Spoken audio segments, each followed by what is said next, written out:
statue basement পরিবর্তনশীল বিশ্বে সব কিছুরই পরিবর্তন হয়।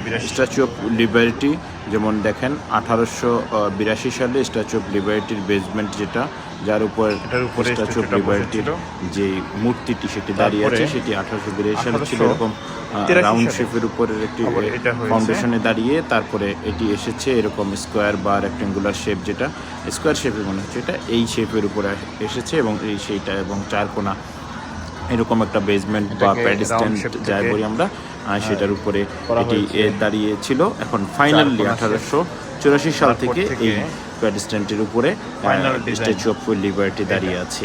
দেখেন আসলে মানে মানুষ তার আধুনিকতার পরিবর্তন করে, আধুনিকতার সাথে খাপ খাইয়ে নেয় নিজেকে, তেমনি এই যে ইতিহাসের যে বিভিন্ন স্থাপনাগুলো সেগুলো সময়ে সময়ে কিছুটা মডিফাই হয়, কিছুটা পরিবর্তন হয়, তবে মূল জিনিসটাই অপরিবর্তিত থাকে।